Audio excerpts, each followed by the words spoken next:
Ya, kemudian kita datang ke situ ngobrol, dan apa yang terjadi? Guru yang apa adanya, guru yang relax, guru yang setara, itu yang membuat kami ingat. Jadi barangkali kalau kita menempatkan diri sekarang nih, saya sebagai guru, maka nomor satu ya harus menempatkan setara, sejajar dengan murid-murid. Nah itu juga yang saya pernah ngalamin guru, jadi guru ngajarnya informal, jadi bukan ngajar kelas, ngajar kursus dan bukan murid biasa, tapi karyawan. Jadi di Jogja itu banyak turis, karyawan toko, satpam, pada bikin kursus bahasa Inggris, lalu saya jadi guru bahasa Inggris waktu itu setiap pagi. Nah interaksinya itu saya belajar dari, kalau guru saya dulu setara, sejajar, ngobrol, santai, maka ketika jadi guru juga harus begitu. Kira-kira gitu refleksi.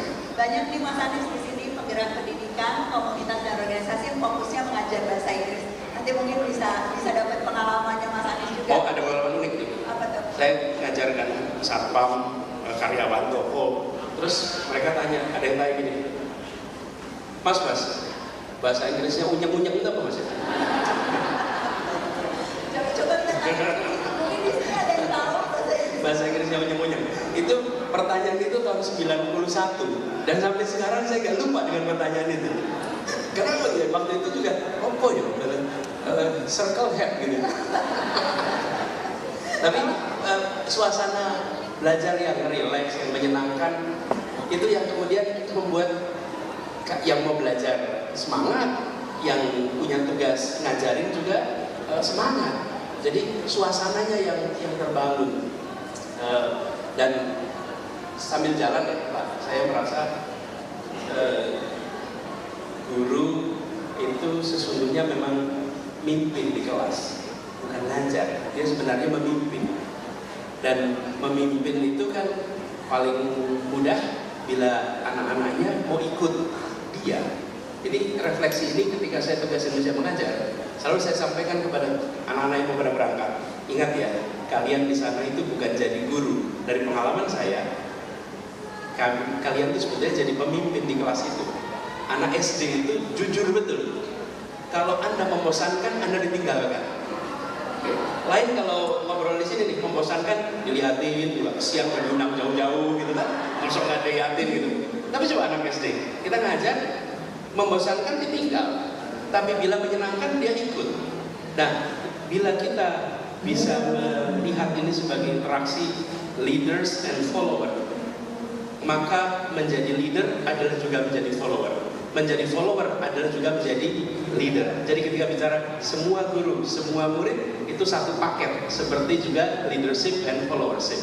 Gurunya terus belajar, muridnya juga sebetulnya mengajarkan sesuatu kepada kita sebagai Mas Anies. Tadi refleksinya lebih pengalaman di setting persekolahan, kemudian juga lembaga pendidikan yang non-formal. Kalau bicara tantangan-tantangan pendidikan yang sebetulnya tidak berkait langsung dengan persekolahan, itu saya tahu Mas Anies banyak memperjuangkan agenda-agenda pendidikan. Tapi ada nggak Mas perubahan-perubahan yang dari dulu itu diupayakan, dulu sulit, sekarang juga rasanya masih sulit? Kira-kira apa ya? Yang bisa jadi tantangan dan PR yang kita selesaikan bersama-sama? Salah satunya, ada banyak ya, wilayah. Tapi salah satunya adalah pendidikan sebagai gerakan. Sering sekali pendidikan dipandang sebagai program, lalu dimonopoli oleh pemegang kewenangan. Siapa pemegang kewenangan? Pemerintah. Wujudnya dinas, wujudnya kepala sekolah. Lalu dianggap itu adalah wilayahnya pemerintah saja. Sementara kalau pendidikan sebagai gerakan, maka tanggung jawab untuk terlibat di dalam pendidikan itu dimiliki oleh semua, dan pemerintah itu memberikan ruang kepada siapapun yang terlibat dalam kegiatan pendidikan untuk terlibat. Jadi sekolah kita membuka ruang kepada masyarakat untuk datang, untuk terlibat. Pengambilan kebijakan juga melibatkan para pegiat-pegiat pendidikan untuk terlibat. Nah ini salah satu yang paling menantang. Sementara kita menyaksikan bahwa yang dimiliki oleh pemerintah itu dua, satu fiskal, dua otoritas. Yang tidak dimiliki inovasi, kreasi, pengalaman lapangan, jaringan. Itu yang memiliki siapa? Pegiat-pegiat pendidikan. Jadi bila pendidikan dipandang sebagai sebuah gerakan, maka negara itu, pemerintah ya, membuka ruang, mengajak semua terlibat dan mengajak semua, kalau bahasa sekarang namanya kolaborasi. Menurut saya itu salah satu hal yang paling paling menantang. Itu membutuhkan kemauan dari sekolah, kemauan dari pemerintah, kemauan dari pemegang kewenangan untuk membuka diri dan tidak menempatkan sebagai pelaku terpenting. Penting ya, tapi pelaku penting yang mengajak kepada semuanya. Mungkin itu salah satunya. Ya, dan itu juga salah satu tujuan jaringan semua guru menguatkan kolaborasi antar pemangku kepentingan. Teman-teman yang belum ke booth-nya SMSG di bawah, itu ada gambaran tentang piramida yang kita gambarkan. Pertama sebelumnya mungkin peran masyarakat. Itu nanti teman-teman boleh Google di sini. Saya nggak bawa filenya, boleh Google gerakan penataan buta huruf. Lalu ada fotonya Bung Karno. Bung Karno itu di papan tulis menulis A I U E O, ya. Tahun 47 atau 48. Lalu banner di atasnya, itu tulisannya menarik sekali. Kalimatnya gini.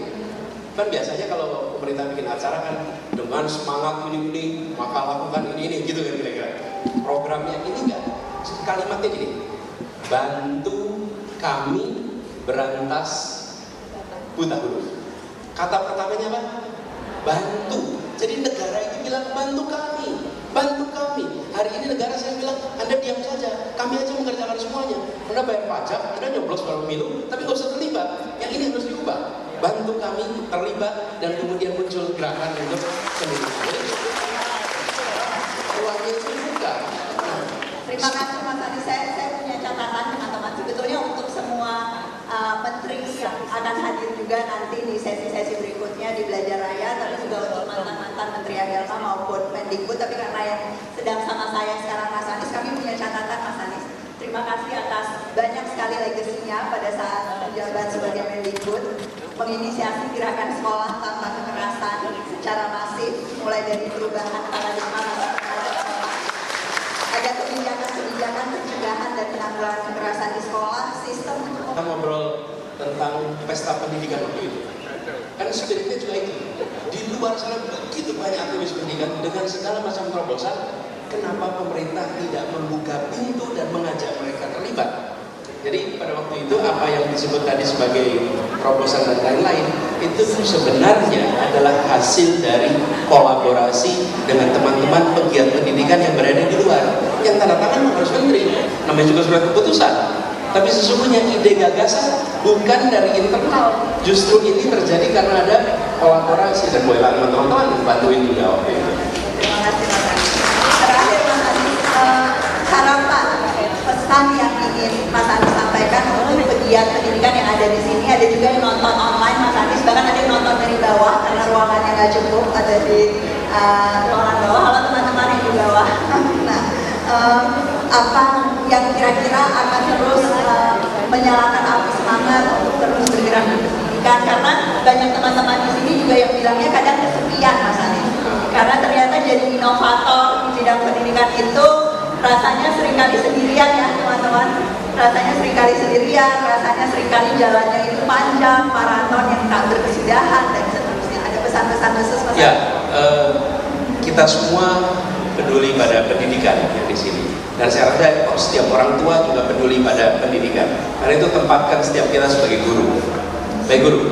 Guru itu artinya pembelajar. Orang yang mau belajar, yang kemudian belajarnya dipakai juga pada yang lain.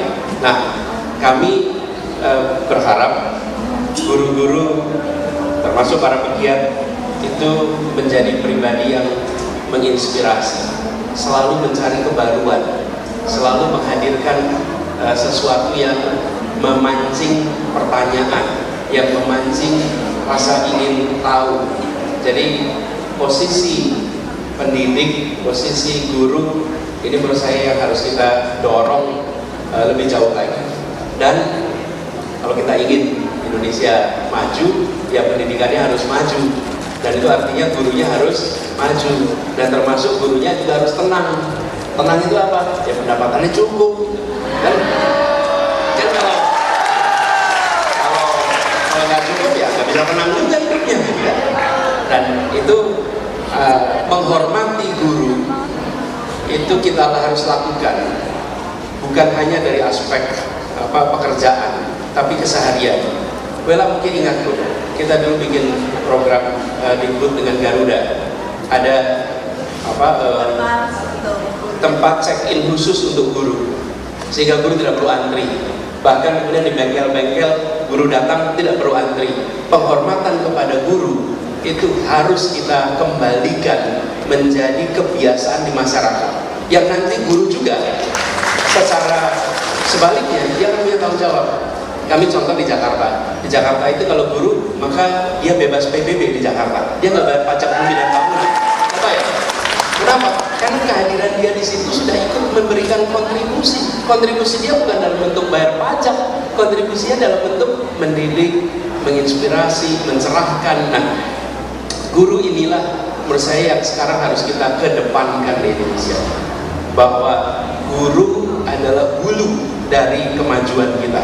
Guru adalah yang memulai dari apa yang kita rasakan hari ini, dan menempatkan ini harus dimulai tentu dari pemerintah, tapi juga dari seluruh unsur masyarakat. Jadi saya melihat apabila ada perhatian serius kepada pemberian penghargaan kepada guru dari negara maupun dari masyarakat, dan menempatkan dalam semua aspek kehidupan masyarakat, rasanya pendidikan akan jadi mainstream lagi di dalam kehidupan keseharian kita. Mudah-mudahan ya, insya Allah, mudah-mudahan semakin banyak guru-guru yang menjadi mulia karena bukan hanya pilihan profesinya, tapi juga karya-karya dan dampaknya di masyarakat kita. Terima kasih Mas Anies. Itu janji ya Mas, nanti kapan-kapan saya